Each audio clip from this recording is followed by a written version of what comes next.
Good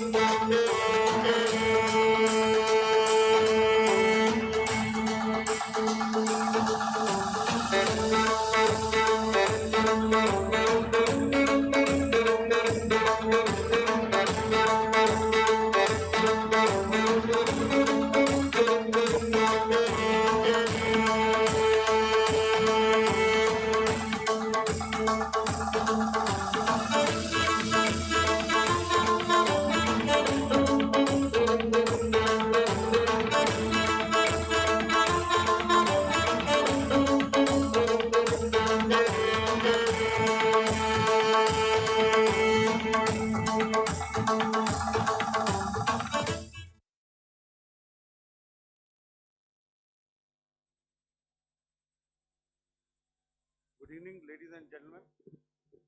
Jai Hind.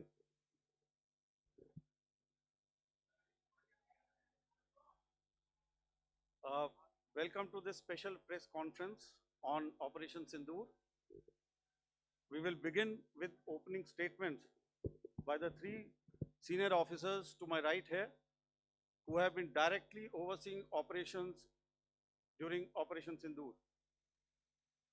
We have Lieutenant General Rajiv Ghai, Director General Military Operations, who will cover the aspects related to land domain. Air Marshal A.K. Bharti, to his right, Director General Air Operations, will provide insights on the air domain. And to my right is Vice Admiral A.N. Pramod, Director General Naval Operations, who will cover aspects on maritime domain. Following their briefings, we will move on to the question answer session. I now request the DGMO to commence the opening brief. Thank you, Sandeep. A very good evening to all of you, ladies and gentlemen. You are all by now familiar with the brutality and the dastardly manner in which 26 innocent lives were prematurely terminated at Pahalgam on the 22nd of April. When you combine those horrific scenes and the pain of the families that the nation witnessed with numerous other recent terrorist strikes on our armed forces and defenseless civilians, we knew that the time had arrived to make yet another compelling statement of our resolve as a nation. Operation Sindoor was conceptualized with a clear military aim to punish the perpetrators and planners of terror and to destroy their terror infrastructure. What I do not state here, of course, is the often stated determination of India and its intolerance to terror. It set into motion a very diligent and microscopic scarring of the terror landscape across the borders and the identification of terror camps and training sites. The locations that emerged were numerous, but as we deliberated more, we realized that some of these terror hubs were now bereft of any presence and had preemptively been vacated, fearing retribution from us. There was also a term of reference and our own binding, self-imposed restriction to target only terrorists and thus prevent collateral damage. There were 9 camps that you are now all familiar with, which were confirmed by our various intelligence agencies to be inhabited. Some of these were in POJK, while there were others that were located in the Punjab province in Pakistan. Nefarious places such as Muridke, the hub center of the Lashkar-e-Taiba, has over the years bred infamous characters such as Ajmal Kasab and the likes of David Headley. What followed was a careful scrutiny of each of these sinister locations, their layout, configuration, even the type of construction in each structure, and the terrain obtained around these. This was with an obvious intent to deduce and identify the exact vector that was required for their neutralization, as also the eyes in the sky that we would send up to ensure that we brought back evidence that we had indeed targeted what we set out to. The precise images of these engagements on that fateful and historical night have already been showcased during the first press statement on the 7th of May that was helmed by our Foreign Secretary. I have no doubt in my mind that we achieved total surprise, and those strikes across those 9 terror hubs left more than 100 terrorists killed, including high-value targets such as Yusuf Azhar, Abdul Malik Rauf, and Mudassir Ahmed that were involved in the hijack of IC-814 and the Pulwama blast. The line of control was also violated soon after by Pakistan, and the erratic and rattled response of our enemy was apparent from the number of civilians, inhabited villages, and religious sites such as Gurudwaras that were unfortunately hit by them, leading to a sad loss of lives. The Indian Air Force played a major part in these strikes by engaging some of these camps, and the Indian Navy provided wherewithal in terms of precision munitions. The Indian Air Force obviously had their assets up in the sky, and I will here request Air Marshal Bharti, the Director General of Air Operations, to detail for you the methodology that the men in blue adopted to successfully manifest this mission. Thank you, Rajiv. A very good evening, ladies and gentlemen. It indeed is a difficult time that we have to come here like this and brief you. We could have done without this, but we had no choice. As the DGMO has detailed, the event was precipitated by the dastardly act at Pahalgam. The sequence of events have already been detailed. We carefully selected the targets, and out of the 9 selected targets, the target systems that were given to the Indian Air Force were the notorious training camps at Bhavalpur and Muridke, these being further from the international boundary. Through critical target system analysis, we analyzed what was to be done to annihilate these targets and plan to engage these targets with precision air-to-surface guided munitions so as to avoid collateral damage. The modalities of planning process I will not go through at this instant. However, what I would like to show you is the results that we achieved through our targeted airstrikes. Could I have the second slide, please?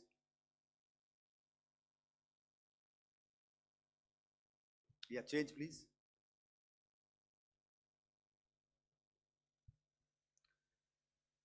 Okay. This is what the terror infra at Muridke looks like. If you see, north is as indicated, and to the right is east, where the international boundary lies. Could we have the next slide, please?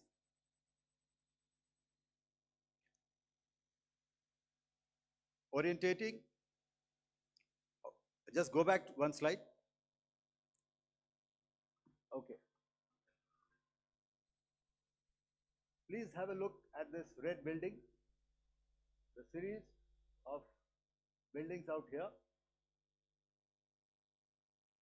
this empty ground. Next. If you relate, the empty ground is here, and you see this is the first weapon that is impacting. This is the impact point number 1 on Muridke training camp with our precision guided weapon on early morning 7. Next, please. Keep your eyes glued for the second weapon coming in and the second impact on the selected target point. Next slide, please.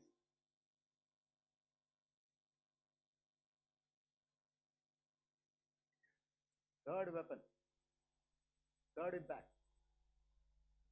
Continue. And fourth weapon, fourth impact. So through these targeted and precision targeting, we addressed the target at Muridke, which was the training infrastructure. Can you hear me? All right. Okay, I'll come closer to the mic. Now we go to the next target, which is the Bhavalpur training camp. Next slide, please. Okay, just wait. So the effect, if you see, the impact point, if I can point out, this is the impact point. The ammunition has gone through the roof and it has created a blast inside, the photographs of which you would have, all of you would have seen. And the red building, after that, there was this double-story building. It has been completely decimated by our precision targeting. Next, please. The target system, which was in the north, a series of buildings. I will show you how it looked. Next. Completely destroyed by our precision targeting. Next. Now coming to Bhavalpur, this is the target complex that we are dealing with, a fairly large target complex. So we had to carefully choose the points that we needed to address, which were high value and which would meet our stated objectives of eliminating the terrorists. I would like to draw your attention to this red canopy, and in relation to that, I would cover the targets. One target system is a series of buildings here, other one here, and other one out here. Next slide, please. This is how it looked before, and this is how the building looked after the impact of the weapon. And orientation in relation to this red canopy, you can see here. Next, please. Before, next, and after. The roofs have completely collapsed. Next. This is the target system. Next. Precision targeting, and we have achieved our objectives here. Next. All right, so that was what we did on the 7th. Our objective was to address these two terrorist camps, and that we did with precision. And thereafter, we maintained a robust air defense posture, because remember, our objective was to target the terrorists and terrorist infrastructure, not any other infrastructure, not the Pakistani military, not the Pakistani any other infrastructure. So that is what we have maintained on the 7th of May.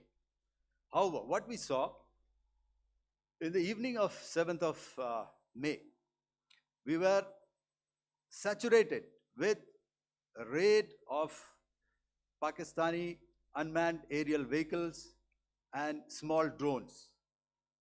And these came in waves in our civilian areas, over our military installations, and all of them were successfully intercepted. Few of them did manage to land. However, there was not much damage that they did. And we have our robust counter-US hard kill and soft kill systems which did the job. However, the difference here was that we had targeted their the terrorists, the adversary now has targeted our civilians and the military infrastructure. So it had to be responded to.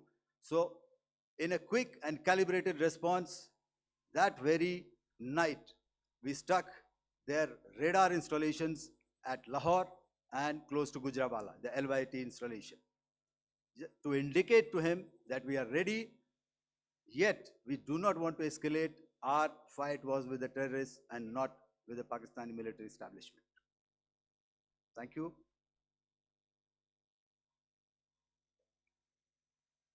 Thank you, Air Marshal Bharti. So, ladies and gentlemen, he's outlined operations not only on the night of 6th and 7th of May, when Operation Sindoor commenced, but also on the subsequent night. Being well aware and familiar with the congenital and impulsive nature of our adversary, and even though we did attempt to reach out and communicate our compulsions to strike at the heart of terror to my counterpart in the immediate wake of Operation Sindoor, the request was brusquely turned down, with an intimation that a severe response was inevitable and in the offing. We were, of course, prepared. Operations on the 7th and the 8th, Air Marshal Bharti spoken about. On the night of 8th and 9th of May, they flew drones and aircrafts into our airspace all across the borders and made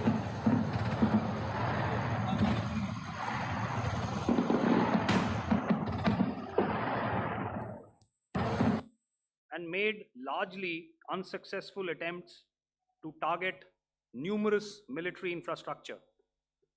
Violations on the line of control by Pakistan also commenced yet again and precipitated into fierce arty engagements. The air operations on the night of 8th and 9th of May, I'll yet again request the DG Air Operations to cover.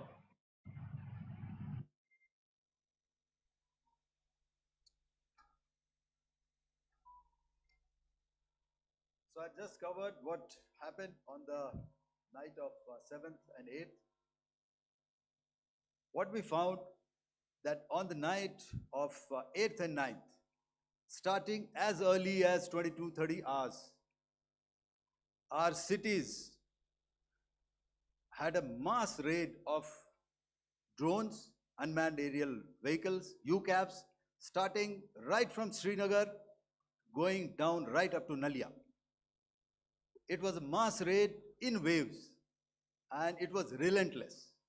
However, we were prepared, and our air defense preparedness ensured that there is no damage on ground or to any of the intended targets that the enemy might have planned for. The difference between 7th night and 8th night was that on 7th night, he sent in his Yeha class of UAVs. However, these UAVs can go some distance, they are armed. However, on the 8th, less numbers of armed UCAVs were there or UAVs were there, and more numbers of quadcopters, maybe for surveillance or just for harassment of civilians. This continued till midnight. Our air defense preparedness ensured that there was no damage on the ground, either to the military installations or to the civilians. However, the enemy had yet again shown that he wanted to up the ante and he wanted a fight, and we were up to the task. In a measured and calibrated response, we once again targeted his military installations, which included his SAM sites at Malirkant. This also included his surveillance radar sites at Lahore and close to Gujranwala.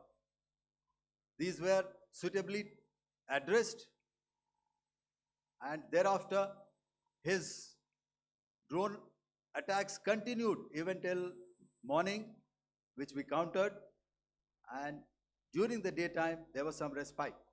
Here I would like to bring out another aspect. What we found was that while the drone attacks were being launched from somewhere close to Lahore, enemy had allowed his civilian aircraft to also continue to fly out of Lahore. Not only his own aircraft, but international passenger aircraft, which is quite insensitive, and we had to exercise extreme caution, even at the cost of some tactical disadvantage, to ensure that there is no damage to any of the civilian aircraft. And this was also brought out in our press briefing during the day. So I will now hand over to my colleague to cover the events of 9th onwards. On land, we also undertook certain measures such as deployment of air defense and electronic warfare assets to establish an integrated grid with the Indian Air Force, and I have seen and heard some of you wax eloquent about the benefits of such an architecture when it comes to negating and combating air intrusions. We also carried out deployment to include movement of our forces in the land, sea, and air domains. The night of the 9th and the 10th of May saw similar intrusions by drones and aircrafts, and this time there was a concerted effort to target airfields and some very, very important logistic installations, albeit yet again unsuccessful and denied gallantly and efficiently, I must say, by the integrated Indian Air Force and Indian Army Air Defense. We further strengthened our deployment and also initiated some pressure points to send a very clear and unambiguous message to the other side to desist from any misadventures on land. Some of the airfields and dumps saw repeated attacks in waves from the air. All were thwarted. The Pakistan Army has reported to have lost approximately 35 to 40 personnel in artillery and small arms firing on the line of control between the 7th and the 10th of May. What the other side had probably also not reckoned with was the speedy and precise turnaround and hit back by the Indian Air Force. And I will yet again ask Air Marshal Bharti to speak about these significant and game-changing strikes. I will thereafter request Vice Admiral Pramod, my colleague and Director General of Naval Operations, to tell us about some very telling naval maneuvers in the Arabian Sea that exerted pressure on the night of 9th and 10th of May. Over to you, sir. Commencing about 2000 hours, that is 8 p.m. local time, on 8th of May, several Pakistani unmanned aerial systems, drones, combat vehicles attacked multiple IF bases. These included Jammu, Udhampur, Pathankot, Amritsar, Bhatinda, Nal, Dalhousie, Thois, Jaisalmer, Uttarlai, Falodi, Nalia. These were almost simultaneous and they came in waves. All our AD guns and other systems were waiting for them. All these waves were neutralized by our trained crew using the air defense systems that they have, and also some of them were utilized using our legacy systems like Pechoras and IF Summer, which we have recently acquired, and some were neutralized by the Garud snipers. There was no damage on ground from these incursions and these mass raids, if I could call them, from the Pakistani side. However, following these relentless attacks on our air bases, on our forward positions, and on our civilian targets, this was time to convey some message to our adversaries. And therefore, a decision was taken to strike where it would hurt. And towards that in a swift, coordinated, calibrated attack, we struck his air bases, command centers, military infrastructure, air defense systems across the entire Western Front.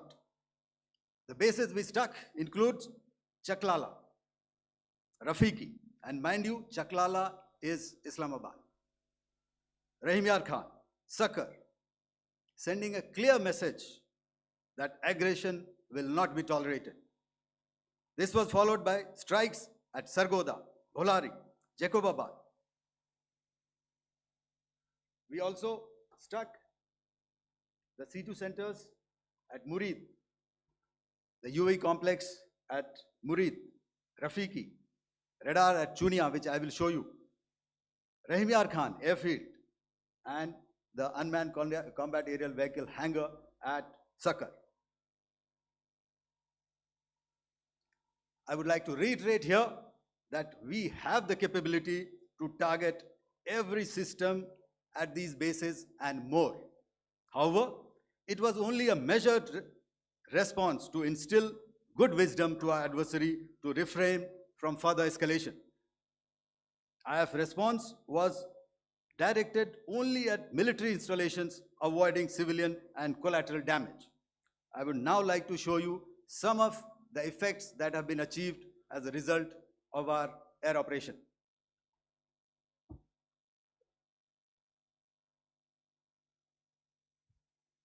Here is the Pasroor air defense system, if you could see. Zoomed up view, this is the radar mounted on a high tower. And after the strike,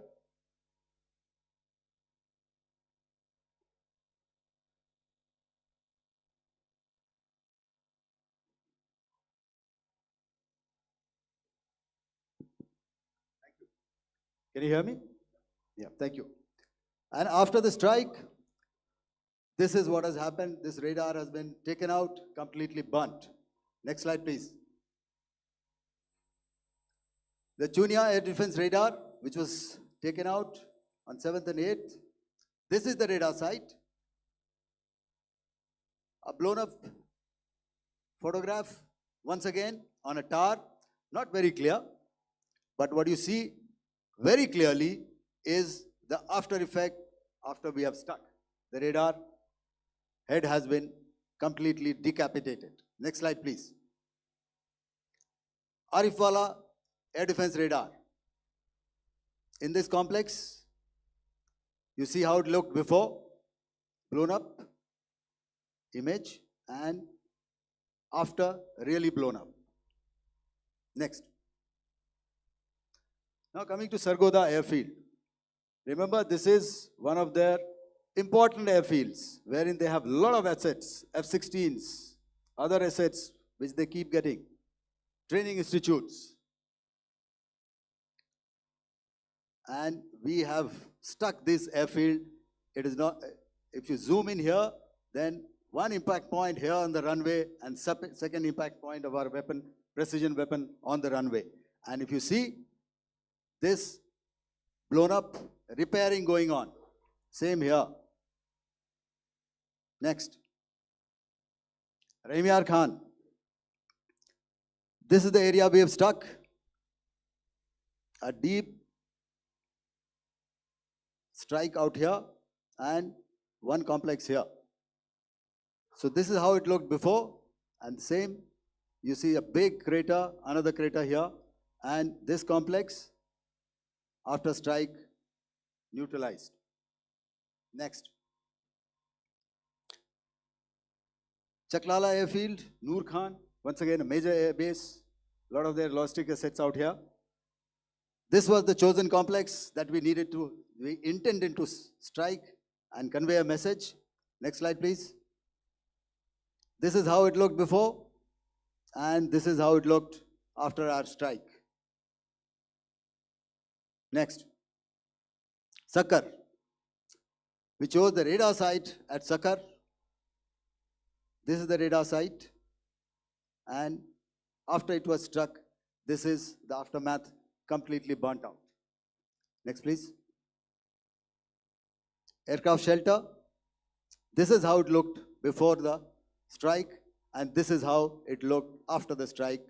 The roof of the buildings completely caved in and burnt. Next. Bolari Airfield, aircraft hangar. This is how it looked before, and this is how it looked after the precision strike. Next. Jacobabad, aircraft hangar, and this is how it looked after. Next. So what I'm trying to convey here, ladies and gentlemen, is to start with, our fight was neither with the Pakistani military nor with anybody else who's there on the other side. Our fight was with the terrorists. We neutralized the terrorists that we selected to be neutralized, and thereafter, we only maintained the air defense posture. However, we were relentlessly pounded by waves after waves, night after night, by his UCAVs, by his drones, and by his other unmanned aerial systems. And that left us with no choice but to retaliate, and yet our retaliation was calibrated, it was graduated, and it was proportionate. Thank you.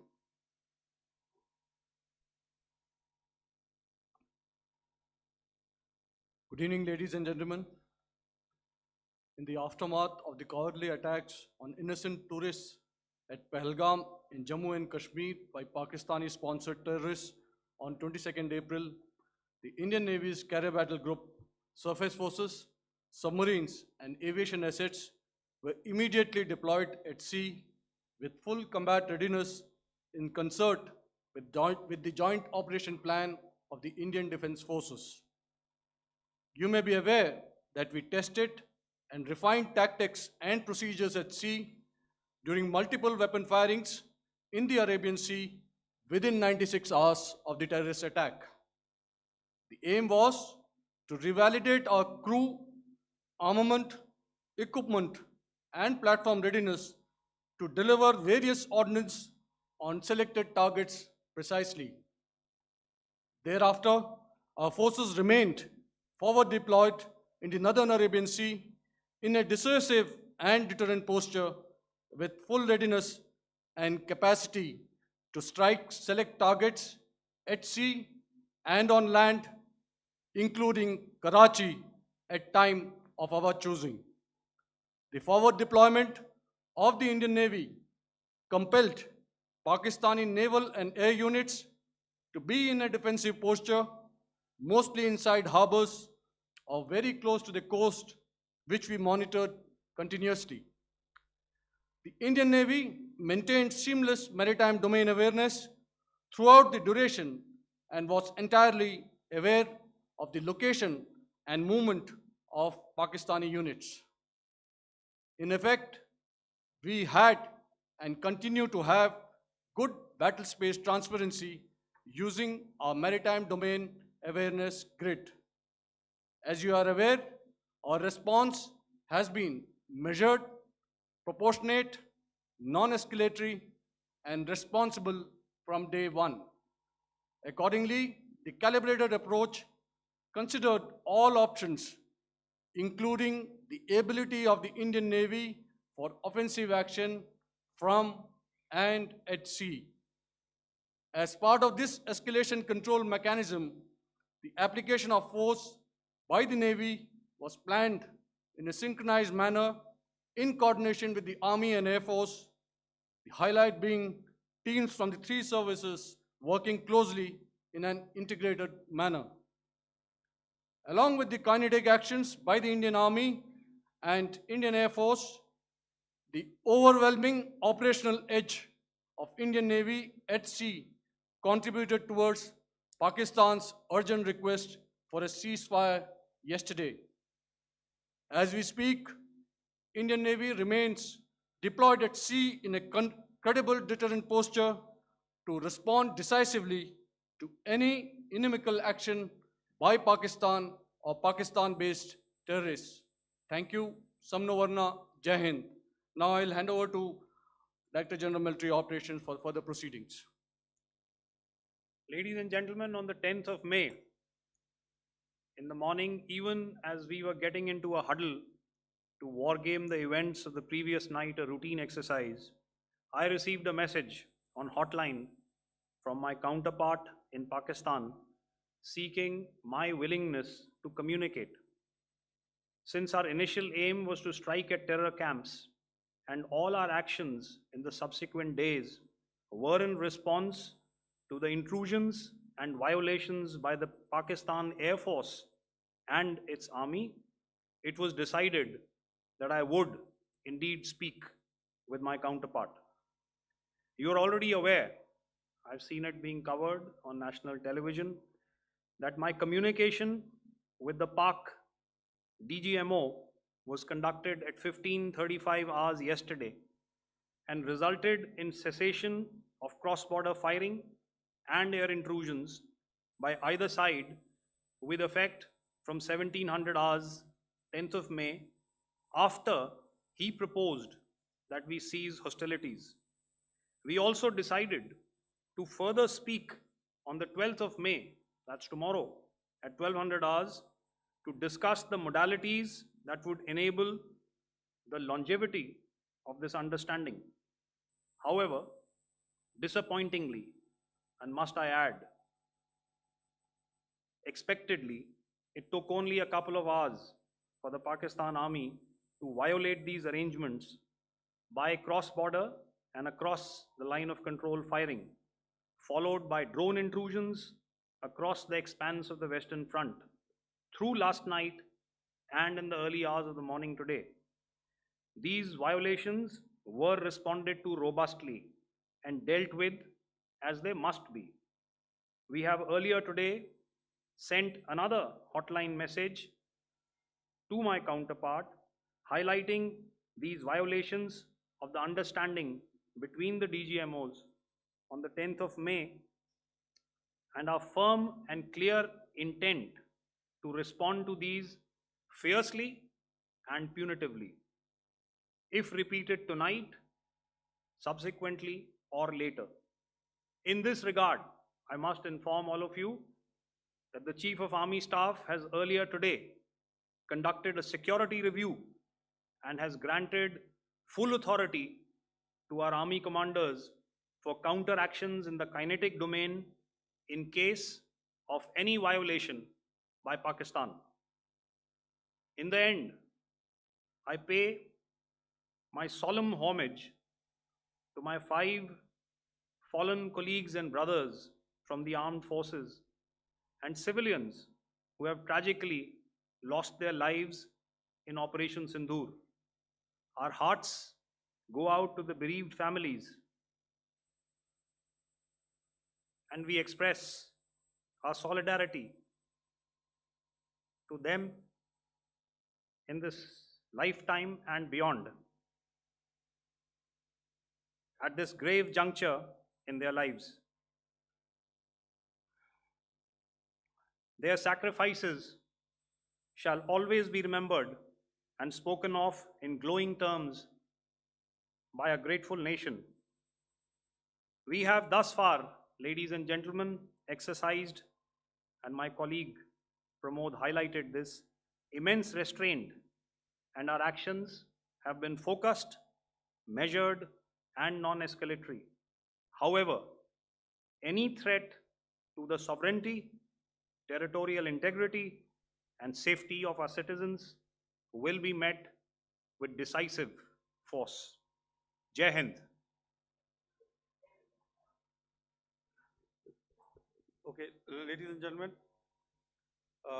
we are now open for questions. All right, now since I would not know all of you, I would expect you to please raise the placard or your hand, and once I indicate, I expect you to please give out your name and the media group that you belong to. Keep your questions short so that we can take as many questions as possible. Also, ladies and gentlemen, kindly bear in mind that confidential aspects may not be answered by the three DGMOs. Right. I've got a lot of hands there. Let me start from the left. Left foot always in front when we start marching. So here we have to the left, okay, yeah, 238.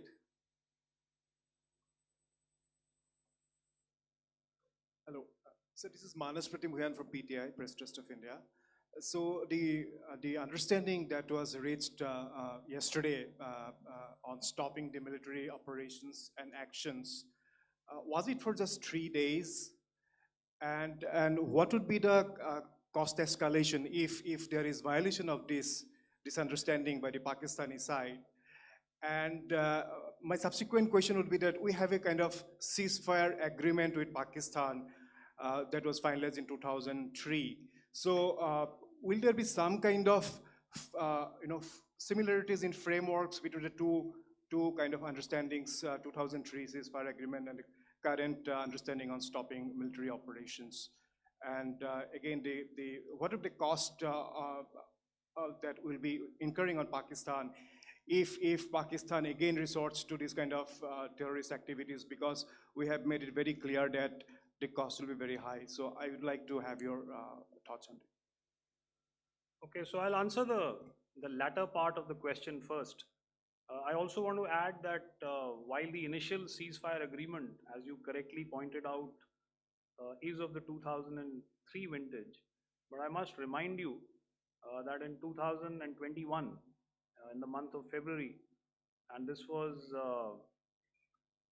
then when the crisis in eastern Ladakh was also on, the two DGMOs had spoken and arrived at a ceasefire understanding that lasted right up until this unfortunate attack at Pahalgam. Once our Foreign Secretary had announced the decisions of the CCS in the immediate wake of that attack, he had announced certain measures, and then of course Pakistan had in turn made its own announcements. Since then, there have been certain violations of this ceasefire understanding, and of course after the 7th of May, like I pointed out during my statement, that there have been numerous violations on the line of control especially, and of course along the international boundary by the Pakistan Army and the Pakistan Air Force. This understanding that we spoke about yesterday, no, it was not for 3 days. It was first to stop aggressive and hostile activities immediately, let that order and direction settle down for about 36 hours, and thereafter discuss modalities, like I said, to ensure its longevity. That is tomorrow on the 12th of May. But unfortunately, we had a violation starting at approximately 1900 hours last night, and we've sent a communique, like I said, to the Pakistan Military Operations Directorate, and we will await what happens tonight. All right. The cost escalation, I mean, I'll leave it to your best imagination. I've already said that the response will be fierce and punitive. Now, the right foot forward. Yeah.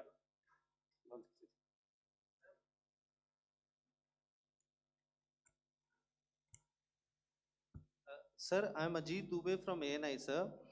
Sir, my question is that you talked about the loss of lives to the Pakistan army, that was around 35 to 40 kills secured by the Indian army. Sir, can you tell us what would be the total loss of life to the Pakistan army in both army and air force attacks, sir? And how good was the performance of the BrahMos, Scalp and the S-400 during the operations? And sir, since we Du- have, Dubiji, sir, Dubiji. just one No line, multiple questions, please. sir. All right. And since sir, we have achieved such a spectacular, we have made good achievements in this entire operation. Can we say that we have emerged victorious, or we have a big upper hand over the Pakistanis in this entire conflict? Thank you very much, sir. So I'll answer the question about the loss of lives on the other side. Of course, there are various means to ascertain that number. There is information from various agencies that come in. There are, of course, on the line of control, other ways to find out as to what has been the effect of what you are doing there in ceasefire violations. So therefore, I mentioned 35 to 40 on the line of control, and please remember that once Operation Sindoor was launched, the responses of the Pakistan Army were also on Indian Army or the Indian Armed Forces infrastructure. Let me put it that way. So that's why I did not cover casualties of the Pakistan Army, at least in the initial phases of battle, because those were not our targets. Our targets were terror oriented.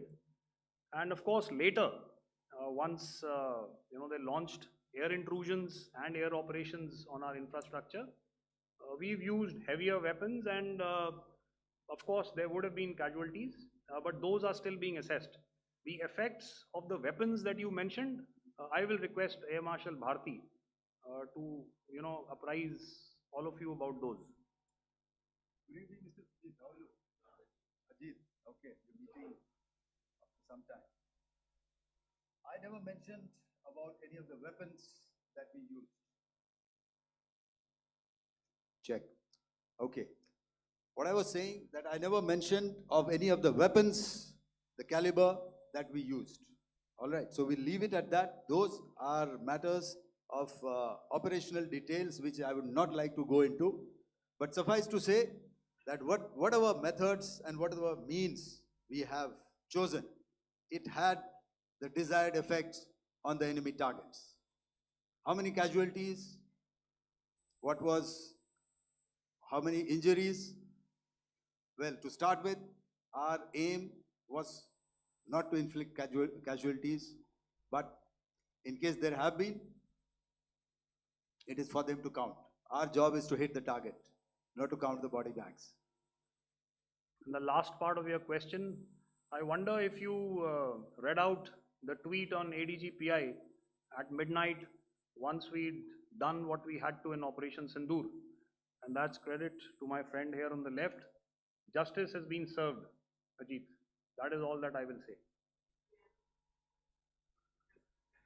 Ajit, I'll request you to, refrain putting words into his mouth. All right. Yeah, I'll come back to the left. 147. Sorry, 47. No, 47. Did I see it here or? Yeah. Good I evening, saw it there. gentlemen. Sorry, 147. I saw it there. Sorry. Yeah. Since I've already said 147. Start, please. Hi, sir. Good evening. This is Shivam Patel from Reuters News Agency. Thank you for giving me the opportunity. My question, sir, is how many military targets did Indian Armed Forces strike in Pakistan in response to the attacks from Pakistan? How were these targets selected? And how many troop casualties have been there in total on both sides, if you give details? Thank you. I'm sorry, where are you? I haven't spotted his. To the Yeah. right. Can you just repeat that for me, please? Sure, sir. So my name is Shivam Patel. I'm from Reuters News Agency.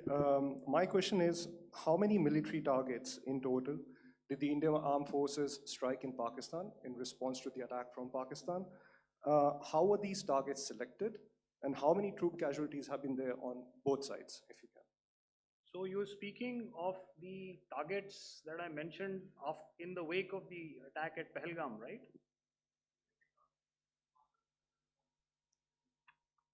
Yeah, I think it's amply clear to everybody here that the Pakistan Army has not crossed the international boundary. neither in the plain sector nor on the line of control. So the intrusions have been in the air. There have been certain attempts on the line of control when ceasefire violations have been on to try and infiltrate and carry out and perpetrate activities that we are all very well familiar with.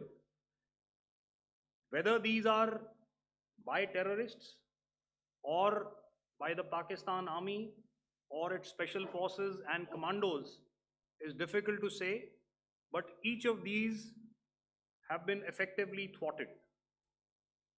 So therefore, as far as engagements of military targets on the other side is concerned, I thought Air Marshal Bharti covered those very well and in detail, and he also mentioned as to how they went about targeting those. I think those images were very clear and very, very graphic in telling us as to what we needed to hit. And you'll remember that right at the outset, I said that we even went into what was the construction in each of these locations, and therefore decided on the vector that had to be utilized. Please. Okay, if I could add to what the DGMO has said, I have already detailed the targets. Now, whether it is X numbers or Y numbers is that is immaterial. And what damage have we inflicted? You have seen. What are the casualties on the other side? As I said, that is for them to count. As far as we are concerned, from the air defense side, if they had a choice, they would have definitely come in. They're fighters, there are more numbers of UCAVs. It is not that they did not intend to come in. It is only that our robust AD posture prevented them from coming in. So that must be known, and that must be realized by all the audience here. Yeah, I'll come to the left now, 24.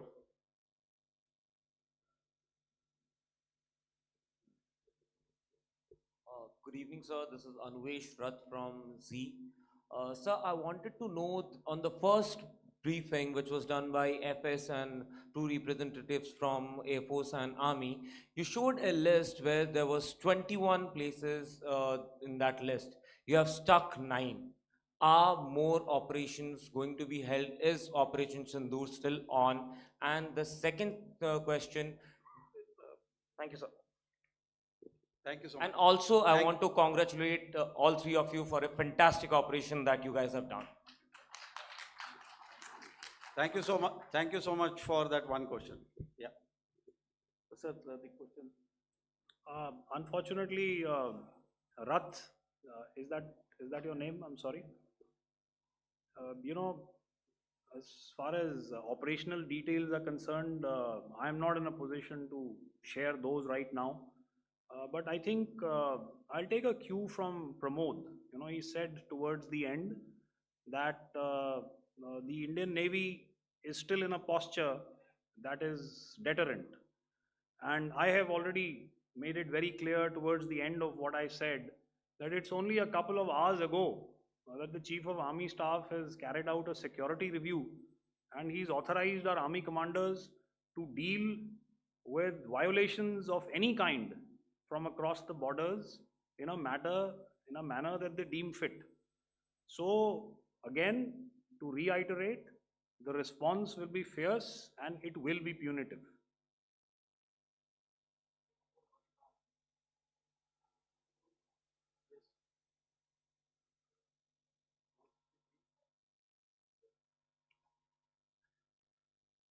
I'll go back this side now.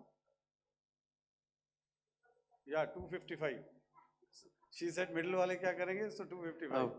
Oh, sorry. Good evening, sir. Yeah, 255. I'm Shailesh from National Defense. Please allow me, first of all, to pay my gratitude for protecting us Indians. Thank you very much. Sir, since the enemy has been talking about taking down our aerial platforms, it would be deemed fit in case we can reveal that we have taken down their fighter jets. What could be the number? Though you said that they may be not good to reveal the platforms, but since this has come from various quarters in Pakistan, so I believe that we need to answer, in case if you can, sir, if you may allow. The question is for me? Yes, sir. Okay, and if I get it right, you want to know how many of their planes we have downed? Yes, sir. Yes, sir. All right.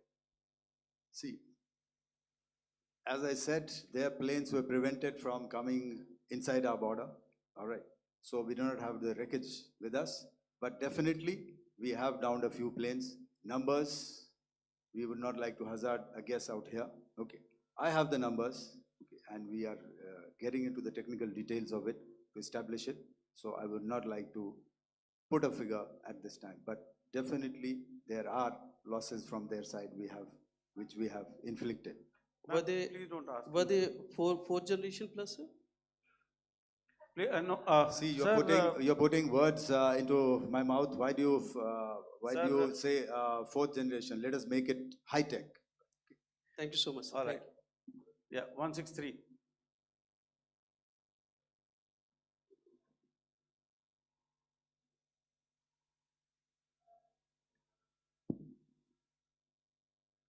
तो मैं मंजीत नेगी हूँ आज तक से। मेरा सवाल ये है कि इस पूरे ऑपरेशन में जो आतंकी ठिकानों को निशाना बनाया गया, क्या नंबर्स कुछ बता सकते हैं कितने आतंकी मारे गए? कुछ नाम सरकार, मतलब कुछ नाम मीडिया में आए भी हैं जो बड़े उसके मास्टरमाइंड थे।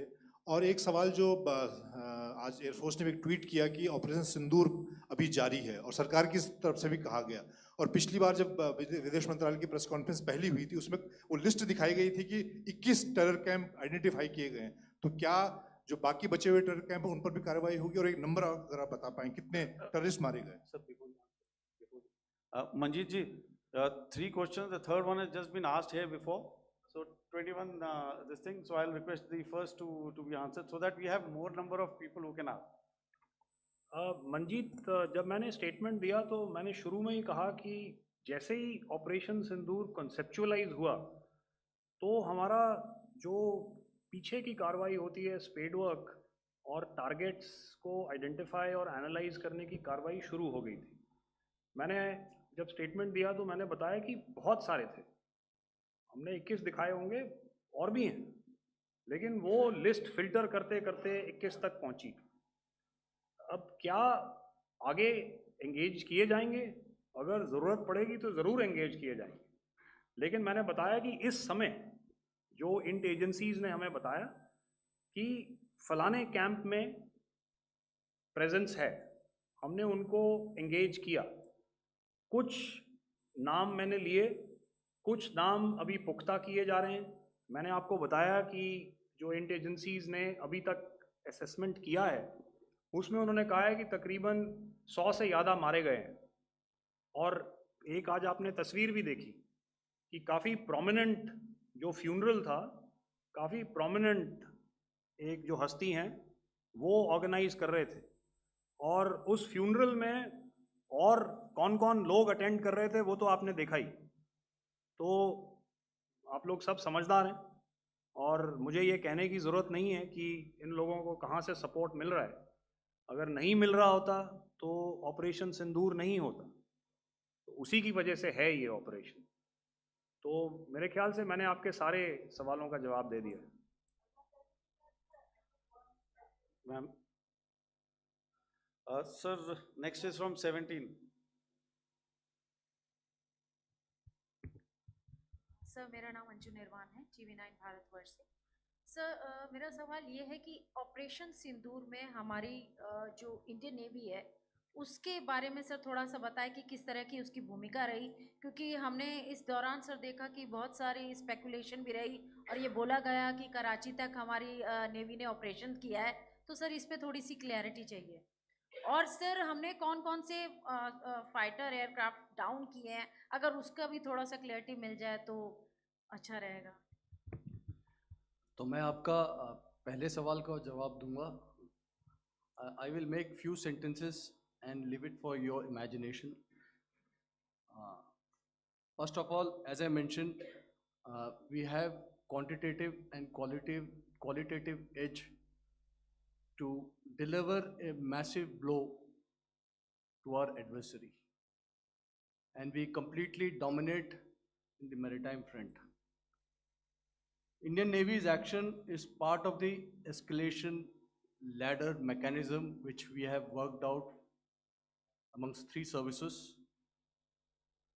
This time, if Pakistan dare take any action, and Pakistan knows it, what we are going to do. That's all. आपके सवाल का जवाब मैं पहले दे चुका हूं। आपके सवाल का जवाब मैं पहले दे चुका हूं, इसलिए मैं बस उस तक ही सीमित रखूंगा और इतना कहना चाहूंगा कि आने वाले दिनों में आपको खुद ही पता चल जाएगा और ऐसी बातें छुपी नहीं रहती हैं, तो पता चल जाएगा. So at this time we'll just let it be. Okay, ladies and gentlemen, we have 1 or 2 more questions, sir. So please, they are going to be outside. You can speak to them there also. 104.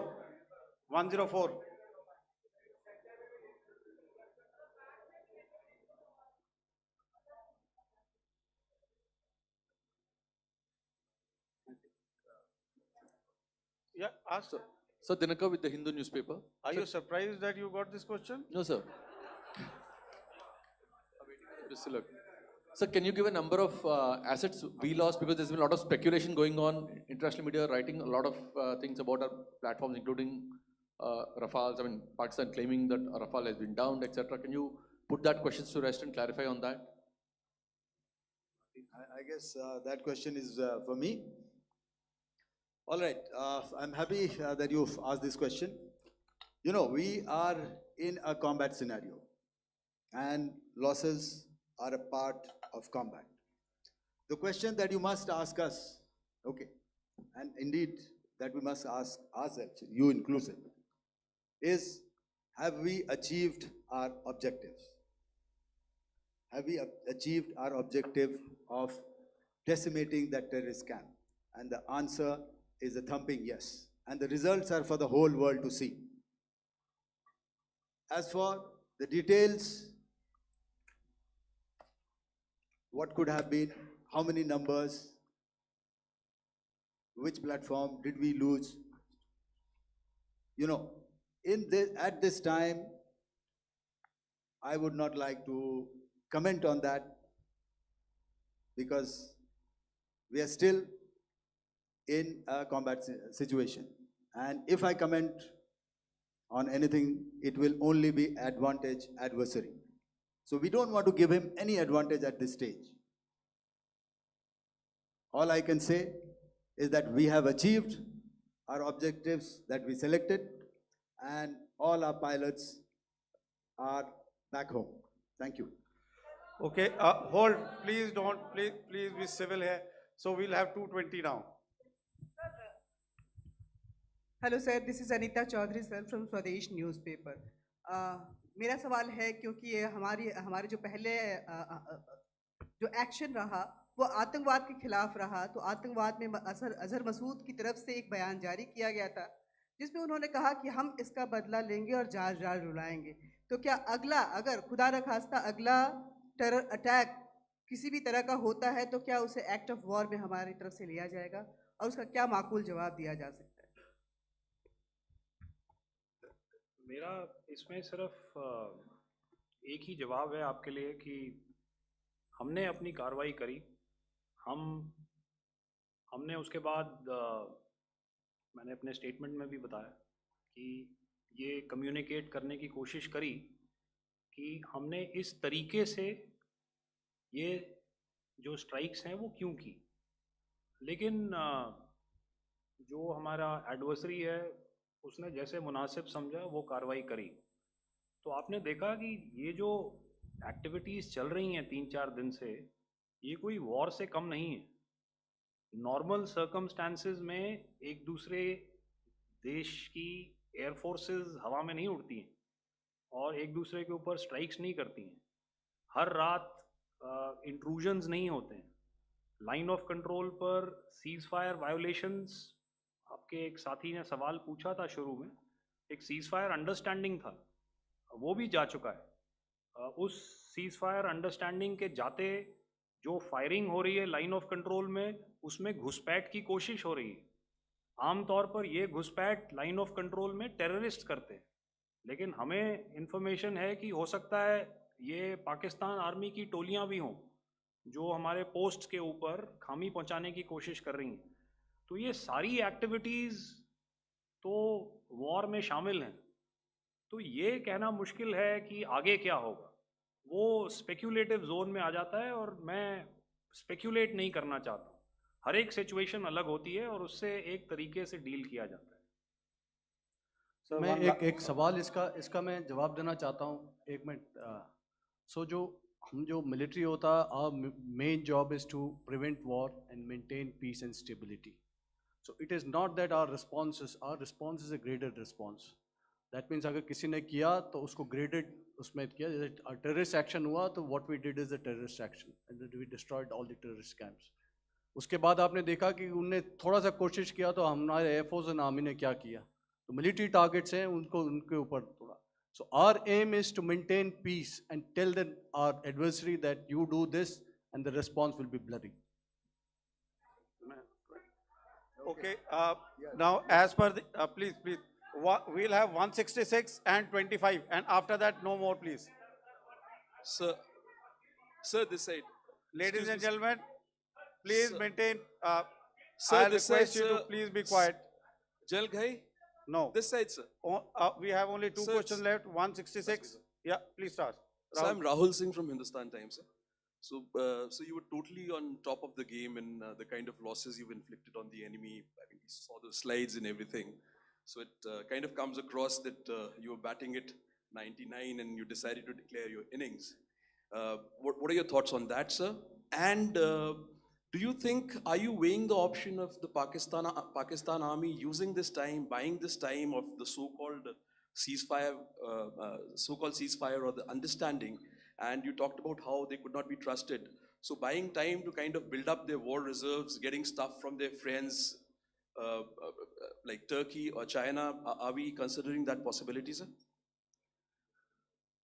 Look, see, the call came from the Pakistani side to speak about cessation of hostilities.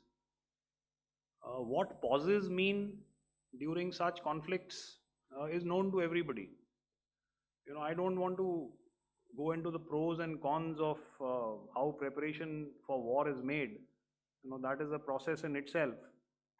But I think my senior colleague here, the DG Air Operations, spoke, or he alluded at least, you know, to what this operation was precisely and specifically meant for. And I think that's something that we achieved, you know, right at the outset. Had we had the option not to go further, we probably wouldn't have. But we've been compelled to be in this situation. And as you've seen, the armed forces of India, and you know, you've got the three Director Generals sitting here, we are always prepared to face any eventuality. And like I said, that's for the sovereignty, the territorial integrity, and the safety of our citizens. So whatever has to be done will be done. You know, I'm not so concerned about what Pakistan will do in this time. I'm only concerned about what we will do. We have a roadmap and a plan, and we will follow it diligently, and we will follow it to the T. You know, that's the contention that I want to make here today. Ma'am, please. Okay, the last question, and ma'am, 25, she's been asking since Sir, the first one. Sir, I'm Nandita. Sir, She's not asking a question. Sir, I'm Nandita Dagar, DGAR from DD News and DD India. Sir, I wanted to ask you that my question is to General Ghai. Sir, you spoke to your counterpart yesterday and the Pakistani counterpart. Sir, what is the Indian Army's assessment that despite that agreement, that talk that you had, despite that agreement coming into effect at 1700 hours yesterday, why did they violate it? And number two, yesterday at the joint Defense Ministry and Foreign Ministry briefing, Wing Commander Vyomika Singh and Colonel Sophia Qureshi had told us that we have cited the Pakistani troops amassing at the borders and at the LOC. Sir, has that situation changed? Have they withdrawn? And sir, if in case, despite now there is a lull, of course, but if tonight again if the enemy again carries out shelling and aerial intrusions through drones, what is going to be our response, sir? Thank you. So without outlining the specifics of that response, I've already made it clear that there will be a response and it will be fierce and it will be punitive. Why the Pakistan army chose the option of violating the understanding that was arrived at earlier yesterday, I think that's a question that we best answered by the Pakistan DGMO. I wouldn't be able to, give you that. But, in situations such as these, and if you go back into any conflict, sometimes these understandings take time, to fructify and manifest on ground. But without, getting into the reasons, it is our mandate to be prepared at all times, and that we were. It's not as if because there was an understanding we weren't prepared. I must tell you that the armed forces were on a very, very high alert, and they continue to be in that state even as we speak. All right. Ladies and gentlemen, please, ma'am, please. Okay, thank you so much for coming today. Those who have missed asking a question, those who have missed, see, I knew I'll grab this attention from you like this. Those who have missed the opportunity to ask a question can give me a written one. I'll definitely get back to you with that. And also, they are they are invited for a cup of tea in my office day after tomorrow. Thank you, ladies and gentlemen, for coming. Thank you. Thank you very much. Jai Hind. Jai Hind.